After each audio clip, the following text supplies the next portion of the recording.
नमस्कार, मी भीमराव खडाळे पाटील BKP मराठीमध्ये आपलं सर्वांचं स्वागत। आज नवीन दिवस, नवीन विषय, नवीन दिवसाची नवीन अशी चर्चा। आज चर्चा घेऊन आलोय म्हणजे बारामती लोकसभा मतदारसंघ सुप्रिया सुळेंसाठी जड जाणार आहे। म्हणजे 2029 ला जो लोकसभा निवडणूक होणार आहे, या लोकसभा निवडणुकीमध्ये सुप्रिया सुळेंसाठी बारामती गड राखणं हे कठीण होऊन बसलेलं आहे। तर त्याच विषयाची आज चर्चा घेऊन आलोय। तर सर्वप्रथम आपण जर चॅनल सबस्क्राईब केला नसेल तर सर्वप्रथम आपण चॅनल सबस्क्राईब करावा ही सर्वांना विनंती। आणि चला चर्चेला सुरुवात करूया।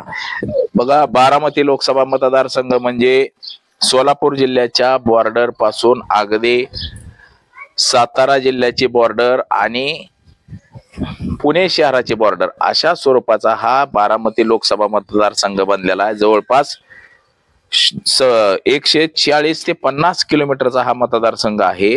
अगदी भीमानगर पासून ते एक्सप्रेस हायवे म्हणजे मुंबईला जाणारा जो एक्सप्रेस हायवे आहे पुण्याच्या वरच्या बाजूचा, वारजे, बावधान वगैरे तो पट्टा, म्हणजे तो पट्टा देखील याच्यामध्ये येतो। म्हणजे प्रामुख्याने बारामती लोकसभा मतदारसंघामध्ये जे 6 तालुके येतात त्यामध्ये इंदापूर, दौंड, बारामती, भोर, सासवड आणि खडकवासला असे 6 तालुके येतात। आणि या 6 तालुक्यामध्ये शरद पवार साहेबांचं किती मतदार आहेत, म्हणजे सुप्रिया सुळे यांना मानणारा किती नेते आहेत आणि किती आमदार आहेत, तसंच अजित पवार यांच्या गटाकडे किती आमदार आहेत, भाजपकडे किती आमदार आहेत, शिवसेनेकडे किती आमदार आहेत, तर बघा त्याच्यावरतीच राजकीय सगळी परिस्थिती अवलंबून असते। आज हे जे 6 विधानसभा मतदारसंघ आहेत, या 6ही विधानसभा मतदारसंघामध्ये शरद पवार गटाचा एकही आमदार नाही।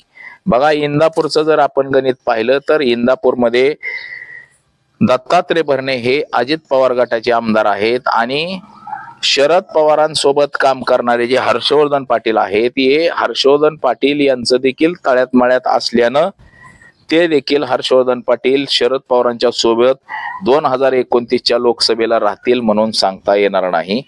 मग पर्यायी म्हणजे शरद पवारांना, जे शरद पवारांच्या पाठीशी जी जनता आहे, हे याच जनतेच्या भरोशावरती लोकसभा लढवावी लागेल आणि इंदापूरच्या मतदारांच्या भरोशावरच राहावं लागणार आहे। तर आता पुढे आपण दौंड तालुका बघूया। दौंड तालुक्यामध्ये देखील रमेश थोरात आणि राहुल कोल, म्हणजे राहुल कोल हे भारतीय जनता पक्षाचे आमदार आहेत आणि रमेश थोरात हे शरद पवार गटातून विधानसभेची निवडणूक लढवलेली आहे।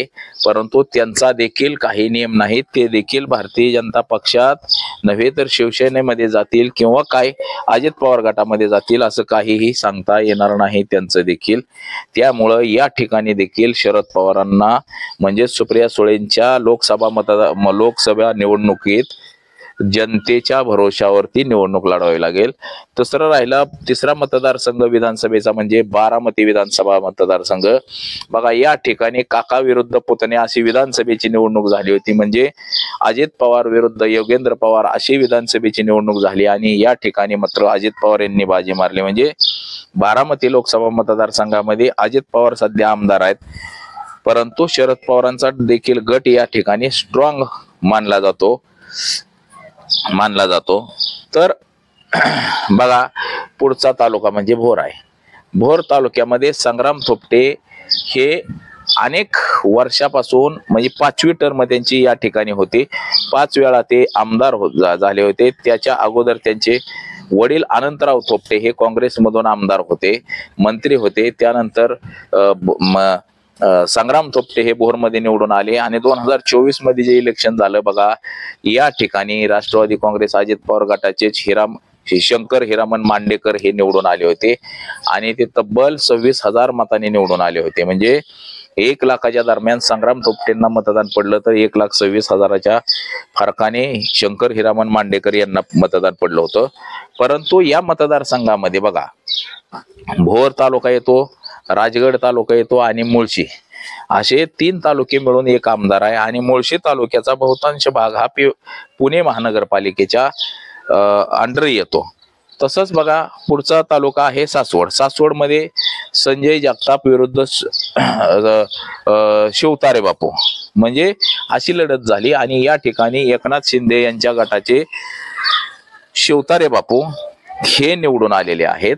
म्हणजे इथं देखील राष्ट्रवादी काँग्रेस शरद पवार गटाचं पारडं कमी आहे आणि संजय जगताप म्हणजे हे काँग्रेसचे आमदार होते गेल्या वेळेस, यावेळेस त्यांचा पराभव झालेला आहे. 6वा मतदारसंघ बघा शेवटचा म्हणजे खडकवासला मतदारसंघात देखील भारतीय जनता पक्षाचा आमदार निवडून आलेला आहे. या ठिकाणी बघा भीमराव तापकीर हे भारतीय जनता पक्षाचे आमदार आहेत, तर सचिन दोडके हे राष्ट्रवादी काँग्रेस शरद पवार गटातून उभा होते. आणि त्यातच मनसेचा देखील या ठिकाणी उमेदवार होता, म्हणजे मयुरेश वांजळे म्हणून, जे वांजळे होते रमेश वांजळे यांचे चिरंजीव मयुरेश वांजळे हे पुन्हा महाराष्ट्र नवनिर्माण सेनेत गेले. त्यांची आई ही राष्ट्रवादी काँग्रेस गटातून निवडणूक लढली होती. म्हणजे याचाच अर्थ की या बारामती लोकसभा मतदारसंघामध्ये बघा भारतीय जनता पक्षाचे 2 आमदार आहेत, म्हणजे एक खडकवासला आणि दुसरं दौंड. पुन्हा शिवसेना गट एकनाथ शिंदेची जी शिवसेना आहे या ठिकाणी मात्र विजय शिवतारे हे शिवसेनेचे एकमेव आमदार आहेत. आणि राष्ट्रवादी काँग्रेस अजित पवार गटाचे बघा 3 आमदार आहेत. एक इंदापूरला दत्तात्रय भरणे, बारामतीला स्वतः अजित पवार आणि भोर मतदारसंघामध्ये शंकर मांडेकर हे निवडून आलेले. म्हणजे अजित पवार गटाचे 3 आमदार आहेत आणि 3 आमदार त्यांच्या मित्र पक्षाचे आहेत. म्हणजे सुप्रिया सुळे यांना बारामतीचा गड राखणं हे पुढच्या वेळेस अवघड होऊन बसलेलं आहे. परंतु शेवटी शरद पवारांना मानणारा देखील मतदार आहे आणि तो मोठ्या प्रमाणात आहे. जरी 6ही मतदारसंघामध्ये एकही विधानसभेचा सदस्य नसला तरी देखील जनता जनार्दन आहे. लोकांच्या मते काय होईल ते सांगता येणार नाही. आपण पाहिलेलं होतं की बीड जिल्ह्यामध्ये देखील अशीच परिस्थिती होती. बीड जिल्ह्यामध्ये गोपीनाथराव मुंडे यांचा लोकसभा मतदारसंघामध्ये देखील 5 आमदार विरोधात होते आणि एकच आमदार म्हणजे परळी मतदारसंघाचा गोपीनाथ मुंडे यांच्या बाजूला असताना देखील 1.5-2 लाखाच्या फरकाने गोपीनाथ मुंडे निवडून आले. तसंच आता देखील म्हणजे शरद पवार 2024ला जी लोकसभा मतदारसंघ निवडणूक झाली, या लोकसभा मतदारसंघात देखील 2024ची निवडणूक अशीच झाली होती. म्हणजे सुप्रिया सुळे यांना बघा 7,32,312 मतं मिळाली होती आणि सुनित्रा पवार यांना म्हणजे अजित पवारांची जी पत्नी आहे त्यांना या उमेदवारीचं तिकीट देण्यात आलं होतं. त्यांना 5,73,979 अशी मतं मिळाली होती. म्हणजे याचा अर्थ असा आहे की 1.5 लाखाच्या फरकाने सुप्रिया सुळे निवडून आल्या होत्या. त्यावेळेस देखील शरद पवार यांना मानणारा विधानसभा सदस्य हा फक्त एकमेव भोर मतदारसंघ आणि सासवड मतदारसंघ म्हणजे संजय जगताप आणि भोर मतदारसंघातले संग्राम थोपटे असे 2 आमदार त्यावेळेस मित्र पक्षाचे होते. परंतु आता 2029ला म्हणजे भारतीय जनता पक्षाने आता 2029ची तयारी जोरदार सुरू केलेली आहे.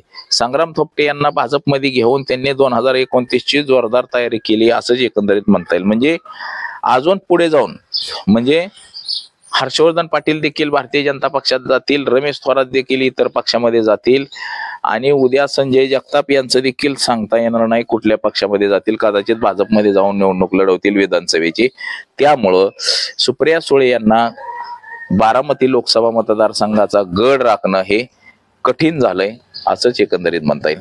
तर बघा आज एवढंच. कॅमेरामन सोनाक्षी सह मी भीमराव कडाळे पाटील, BKB मराठी, इंदापूर, पुणे.